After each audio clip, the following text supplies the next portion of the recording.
اعوذ باللہ من الشیطان الرجیم بسم اللہ الرحمن الرحیم الحمد للہ رب العالمین والصلاة والسلام علی اشرف الخلق محمد وآلہ الطیبین الطاہرین.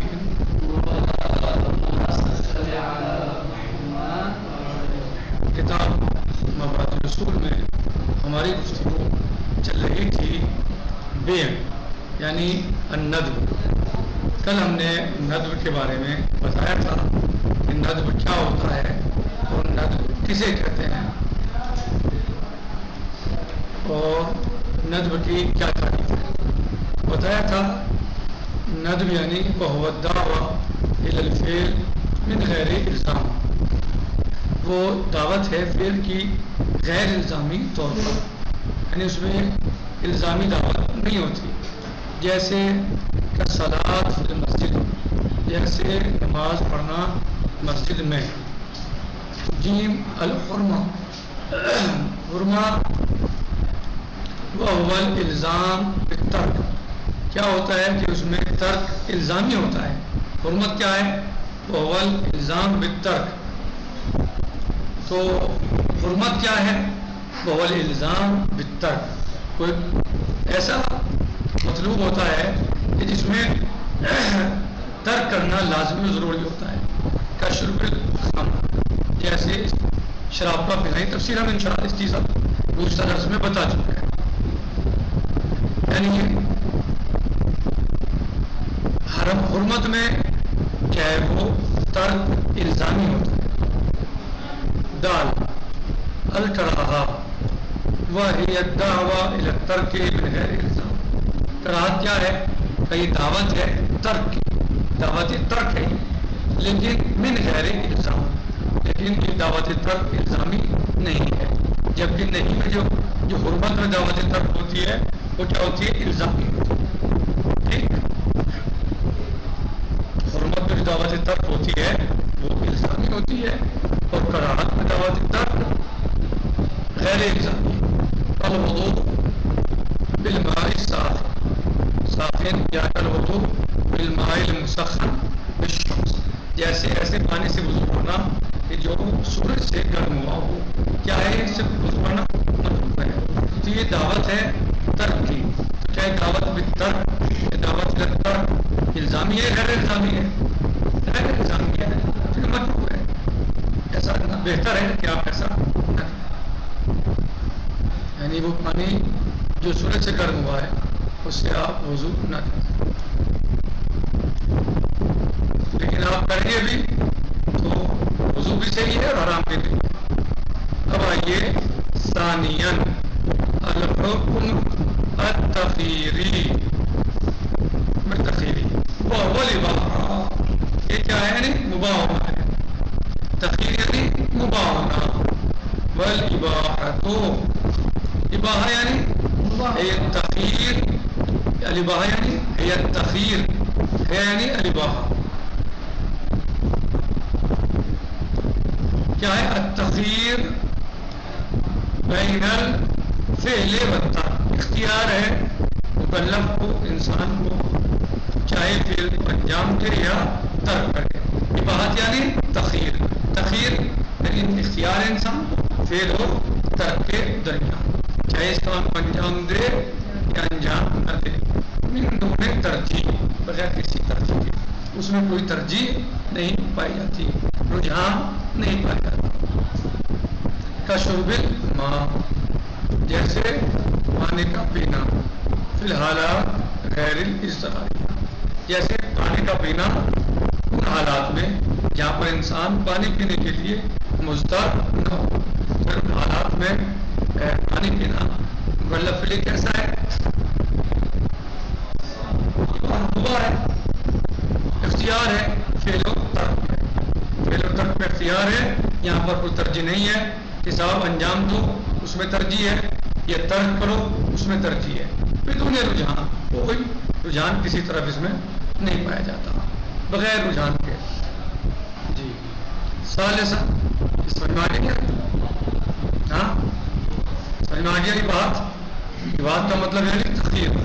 تخیر یعنی آپ آپ کو اختیار ہے فعل و ترک میں بغیر ترجیح کے، چاہے انجام دیں یا ترک کر دیں، کوئی ترجیح نہیں بلا وجہ۔ اب آئیے ثالثاً الحکم الوضعی، حکم تکلیفی ہوتا ہے، وضعی ہوتا ہے۔ حکم تکلیفی آپ پڑھ چکے ہیں جی، اب یہ حکم وضعی ہے۔ حکم وضعی کسے کہتے ہیں؟ حکم وضعی کیا کہہ رہے ہیں؟ وَهُوَ حکم وضعی یعنی الاعتبار، کہہ رہے ہیں کہ وَهُوَ یعنی حکم وضعی کیا ہے؟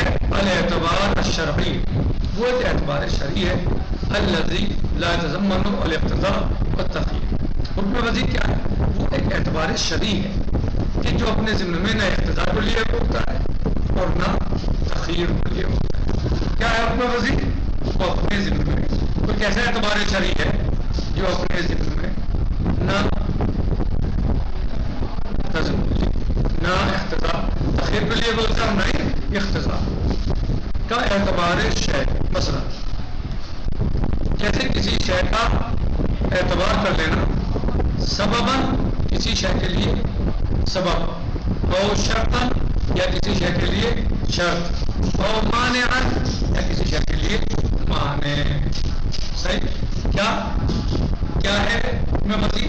وہ ایک ایسا حکم ہے یا وہ ایک اعتبار شرعی ہے کہ جو اپنے ضمن میں نہ ہی تو اقتضاء کو رکھتا اور نہ ہی تخییر کو رکھتا، بلکہ اس میں مثال ایسے اعتبار کر لینا کسی شے کا سبب یا معنی یا شرط کسی دوسری شے کے، کسی شے کو اعتبار کر لینا، مان لینا کہ یہ شے سبب ہے اس شے کے لیے، یہ شے شرط ہے اس شے کے لیے، یہ شے سبب ہے معنی ہے اس شے کے لیے۔ ٹھیک ہے؟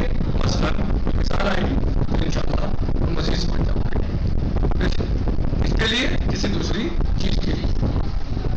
انصار ان چیزوں کی مثالیں یعنی اعتبار کر لینا سبب، اعتبار کر لینا شرط، اعتبار کر لینا معنی۔ کیا ہے یہ؟ کہہ رہے ہیں اب مثال، مثلا اعتبار السرقہ سبباً لقطع الید، مثلا سرقے کا اعتبار چرانا ہے، سرقہ یعنی چرانا۔ بسم اللہ الرحمن الرحیم، والسارق والسارقۃ فاقطعوا ایدیہما، چاہے چور ہو یا چورنی ہو اس کے ہاتھ کو کاٹ دیے قرآن کریم کی روح سے۔ یہ اعتبار کر لینا سرقے کا سبب کسی کے لیے ہاتھ کاٹنے کے لیے، تو ہاتھ جو کٹ رہے ہیں چور کے، ہاتھ جو کٹ رہے ہیں یہ اس شخص کے، اس کا سبب کیا ہے؟ سرقہ یعنی چوری۔ اس کا سبب کیا ہے؟ سرقہ یعنی چوری، چوری اس کا سبب ہے۔ اعتبار السرقہ سبباً لقطع الید بقولہ۔ ٹھیک، ایک پہلی مثال کیا ہے؟ مثال ہے سبب کی۔ سبب کیا ہے؟ ہاتھ کاٹنے کے لیے سرقہ، صحیح، ہاتھ کاٹنے کا سبب سرقہ یعنی چوری۔ اعتبار استطاع شرطا لوجوب الحج، اور اعتبار کر لینا استطاع کا شرط کسی کے لیے وجوب حج کے لیے۔ جی بسم اللہ الرحمن الرحیم، وللہ علی الناس حج البیت من استطاع الیہ سبیلا۔ یہاں پر استطاعت کیا ہے؟ شرط ہے حج کے واجب ہونے کے لیے۔ تو حج کے لیے شرط ہے اس چیز کی استطاعت، حج کے لیے شرط ہے استطاعت۔ تو یہ اعتبار کیا گیا کس چیز کا؟ شرط کا۔ کس چیز میں؟ واجب ہونے میں۔ کس چیز کے؟ حج کے۔ تو استطاعت ایک چیز ہے، دوسری چیز حج کا وجوب ہے، حج ہے، تو دوسری چیز کے واجب ہونے کے لیے ایک چیز کو اعتبار کیا گیا، صحیح۔ یا مثلا اعتبار قتل، قتل کا اعتبار کرنا، مانع من الارث، حج کا قاتل جو ہے وہ میراث نہیں پا سکتا، قتل جو ہے وہ مانع ہے میراث میں۔ جہاں اور دو چیزیں موانع ارث ہیں، یہیں پر ایک معنی ہے میراث میں. وہ کیا معنی ہے میراث میں؟ اسے کہتے ہیں قتل. اب قتل جو ہے بیٹا باپ پہ کر دے، اللہ نہ کرے کوئی ایسا نالائق بیٹا ہو، خدا نہ کرے، تو بیٹا باپ کی میراث نہیں پا سکتا. جی اگر قاتل ہے تو میراث نہیں ملے گی. باپ کو قتل کر دیا بیٹے نے تو بیٹے کو میراث نہیں ملے گی. اگر خدا نہ کرے کوئی باپ کسی بیٹے کو قتل کر دے تو اسے اس کی میراث نہیں ملے گی.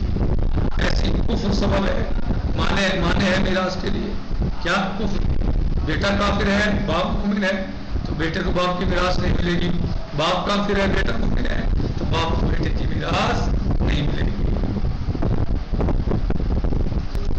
کہہ رہے ہیں کہ مثلا اعتبار قتل مانے ہے اس میں بقول تعالی، اللہ عز و جل کا ایک قول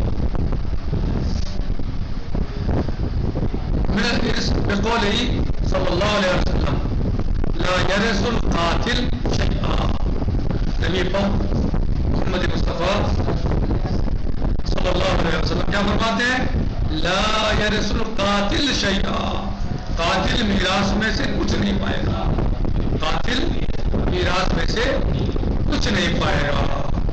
تو لہذا یہاں پر جو معنی ہے وہ کیا ہے؟ قتل ہے. تو کہیں سبب ہے، کہیں شرط ہے اور کہیں معنی ہے. ہم اسی پر اتفاق کرتے ہیں، باقی انشاءاللہ کل آئے گا. الحمدللہ رب العالمین. صلی اللہ علیہ سیدنا و نبینا محمد و آلہ الطیبین الطاہرین. السلام علیکم